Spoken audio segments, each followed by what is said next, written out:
Alright everybody, what's up and welcome to your reading for the full moon in Sagittarius that's happening on the 3rd-ish, mostly 4th of June in both the southern and the northern hemispheres. It comes into fullness at 12:41 a.m. on the east coast of North America where I am, and so it really will be the 4th for most people, especially on the southern hemisphere as well. I will get into Sag energy and the full moon, but really the energy that's really encompassing the planet right now and that we're really in fruition of, and I really feel for the first time is also expanding in its presence, is the fact that we're in Gemini season.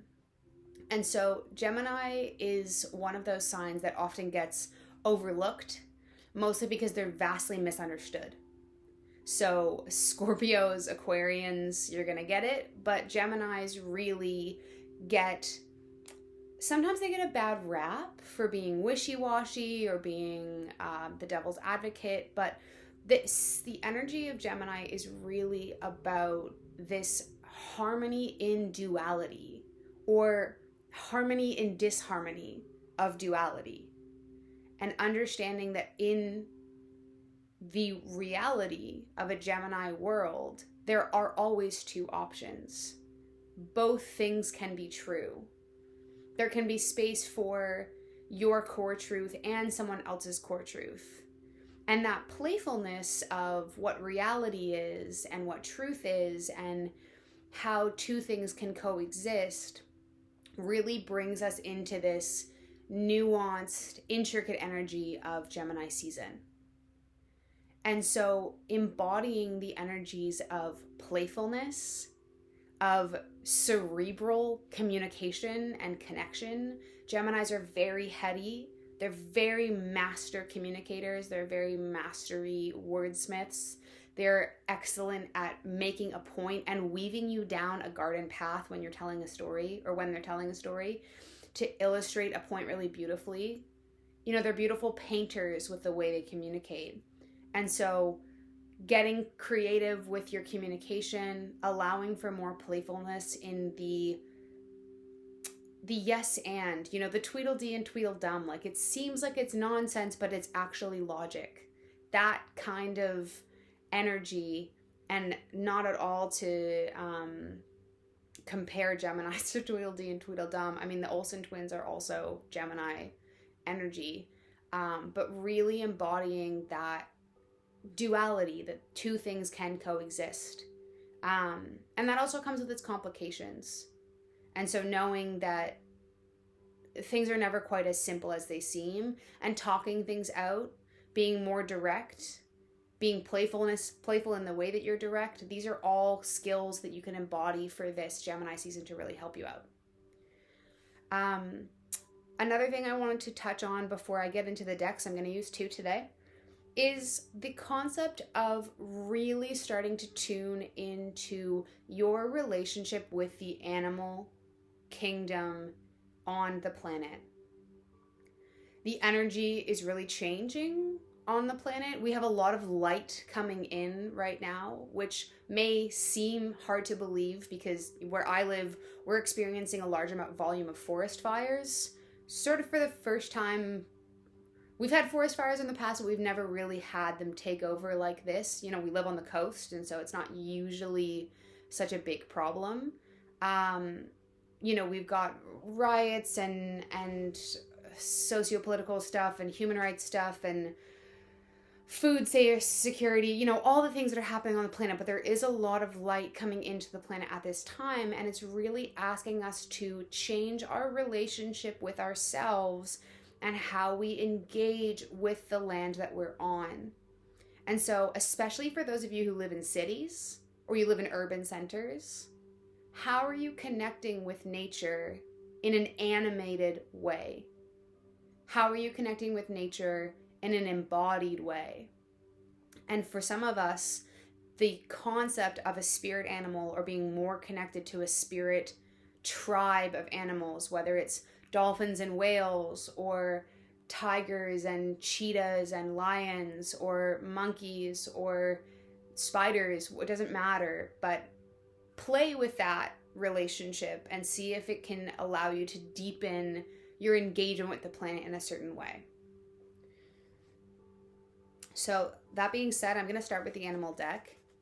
And for the full moon in Sag, really, like, for a lot of you, some of you, this is going to kind of snap you back into alignment. But for a lot of you, this should feel like a pretty easy and expansive full moon.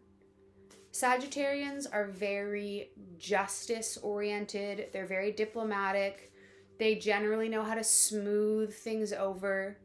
They have a skill of being able to be up high a little bit, and not in like a above you, but more like a I can see from the auditorium type of perspective.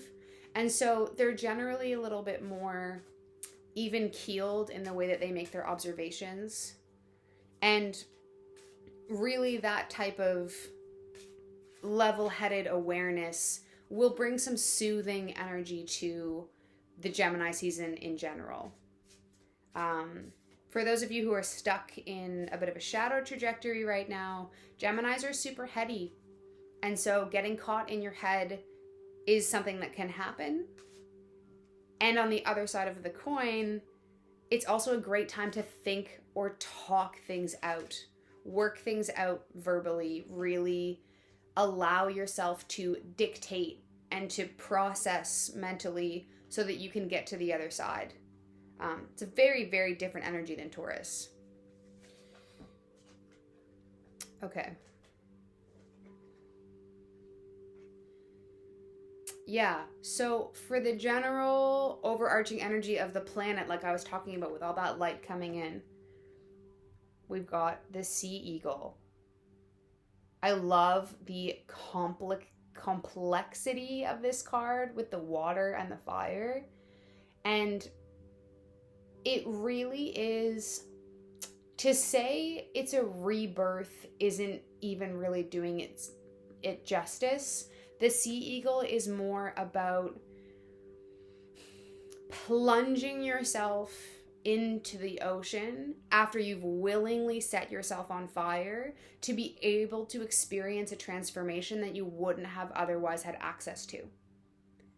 So many of us right now, especially as things are heating up in the Northern Hemisphere, in the summer side of the world, we're preparing or in the midst of pushing ourselves towards the sun to shed and to heat and to peel away all these layers so that we can then, once we're fully on fire and fully embodying all of this heat of transformation, plunge ourselves back into the ocean and be forged anew. And so for a lot of you, you're going to feel the stirrings of a really great transformation. And for some of you who have especially been on this transformative journey for a long time, you know, if it feels like it's been a year or 3 years of you doing the work, allow this to be the signal of the fact that things are heating up and the burner is turning on higher, and you will start to see a change. But you also have to allow for that heat to come in. You have to allow for that fire to heat yourself up fully from the inside, to allow everything to be burned away fully from the inside, to allow the light that's coming into the planet to actually penetrate and infiltrate your body and to touch you fully, so that you then can cleanse in the ocean and release all that no longer serves. So there is a duality here of transformation and also for receptivity of allowing the new to come in. And for those of you who experience fear more so than curiosity when that kind of newness happens, allow yourself to go into an observatory state and just notice, I'm doing this differently, or I changed this in my routine, or I would normally get off the subway and go to the grocery store and pick this thing up on the way home, and now I'm choosing to walk a block earlier instead. Just be observant, and then if you can, be curious about the changes you're starting to make instead of trying to draw the whole picture when you've only just gotten the pen and the paper. Okay.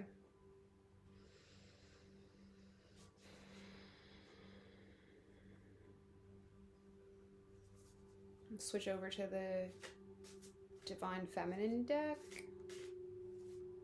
I'd love to hear in the comments, I read all your comments, but I'd love to hear in the comments how this full moon does go for everybody, because it does feel like it should be relatively smooth and open and calm in a sense, but really beautiful. And so I'd love to see if you're able to tap into that energy and what it brings up for you. Okay, ironic. I mean, I guess it is Gemini season. So we've got the beautiful Pearl of Authenticity, and we got it in reverse. And even just observing that image in reverse, it's kind of hard to figure out what's going on. And for a lot of you, this isn't going to be you. It's not about your authenticity, but for some of you it will be, and so I'll touch both sides. So for those of you that this is not about, but it's about a relationship, it's about someone you're dealing with, there is a deep lack of authenticity that they are able, or they're not able to access right now. There's a very large part of them that is authentic to who they are, and they've closed it off. And they've shut it away. And maybe they've built themselves a fortress or a sitting room or a hangout space of friends and family and people who reinforce that ideal of their lack of authenticity. And you're starting to feel like the crazy one. And you're starting to feel like you can't get through. And it's something that you're doing that you need to change to be able to access them more deeply. And the simple fact is that they have taken something that is extremely valuable to themselves and they've shut it away. And that's not your responsibility. It's not your responsibility to try and uncover it or unearth it for them. It's not your responsibility to try and bring it to the surface. And it's also not your responsibility to try and use the energy that you have to make yourself feel heard.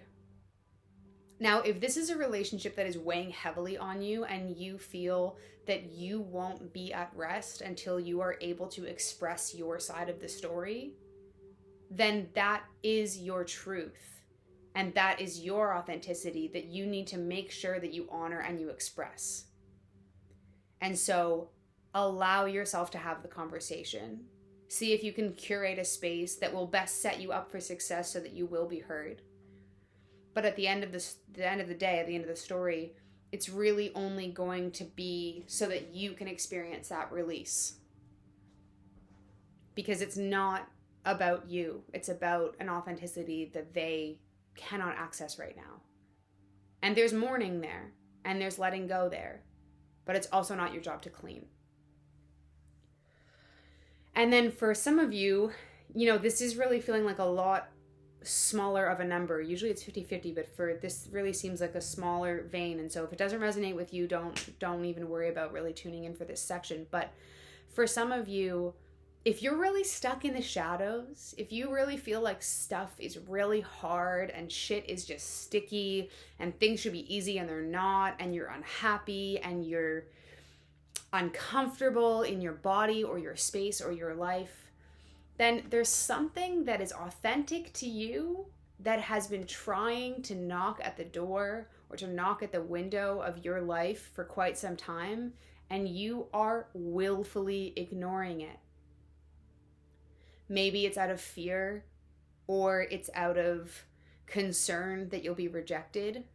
But as I said in a few videos back, and I'll continue to say this throughout the year, this year in particular, we are living in a timeline where if you are not in alignment with what you are supposed to be doing, it will fall away. It won't last very long. Illusions will not last very long this year and moving forwards, but especially this year as we really experience this crumble.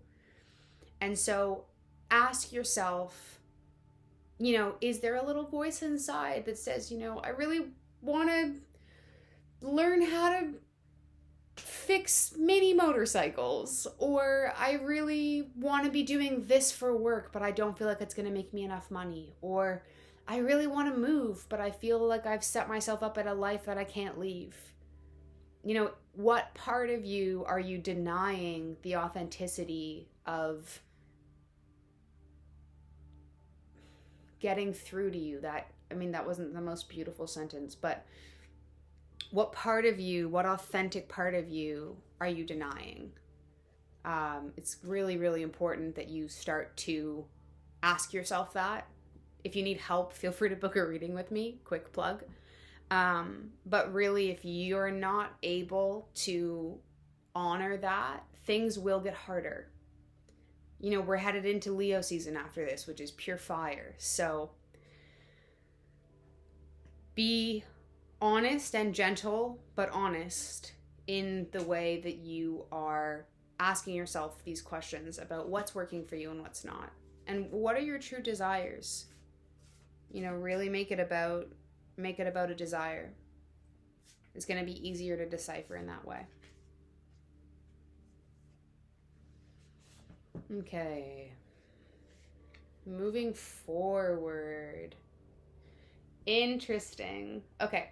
So, beautiful, beautiful salmon card. This card is all about effort and swimming upstream and doing the impossible, it seems. And we got it in reverse as well. And so for many of you, what this is heralding, and really, if you can prepare for the full moon, light a candle, write down some things you're letting go of, go somewhere in nature for 20 minutes or half an hour and just sort of honor the fact that we're coming to the end of a cycle. And I always see full moons as a time of, like, it's not really an end, it's a completion where we've gathered everything that we need to and we release it back to the sky.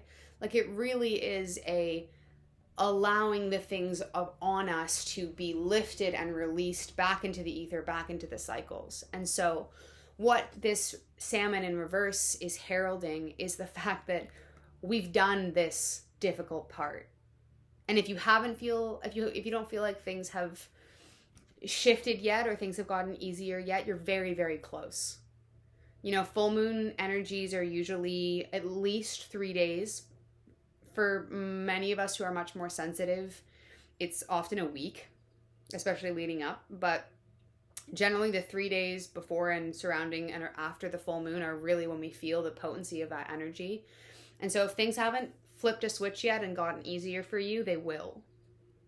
You have made a decision. You will make a decision. You will be receiving news. You will have an opportunity. Something is going to switch and it's going to get easier and it's going to feel lovely and beautiful. And I mean, Mercury retro shade, like the shade of Mercury retrograde, ended on the 27th of May. And so we're really in a very different space than we were a month ago or 3 weeks ago. And so this is really a heralding of exhale and release and joy, knowing that things will be smoother sliding moving forwards. So that is all I have for you folks today. The music in the background are my friends Dynasty Electric. You can find them on YouTube. I will post their link in the comments in the description box below. If you would like to book a reading with me, I'm booking private readings online. I provide a recording of our session and I have lots of reviews on Google, so feel free to click the link below to book a reading with me or shoot me an email. And I am currently getting quite close to finishing an ebook that I will be releasing at the end of July called Energy Basics 101, Become an Energy Badass. This is a book that explains how to manage and protect and balance and retrieve your energy as an empath, a highly sensitive person, or a starseed. And so if you'd like to support me while I'm working on the book, I have quit all other commitments. I'm doing some contractual Airbnb cleaning while I write the book and while I take clients, but I'm really focused on this project right now. as well as another creative project I have on the side. And so if you'd like to support me, I would really, really welcome the support. The book will be released as an ebook and available everywhere as soon as it's finished. And so the link to support me as well is below. And as always, please like, subscribe, hit the little bell so you know when these new videos come out, share to a friend. And I am speaking to one color of the collective rainbow. And so if you feel like this color is yours, then this reading is most definitely for you. Take care, blessings, and I'll see you next time.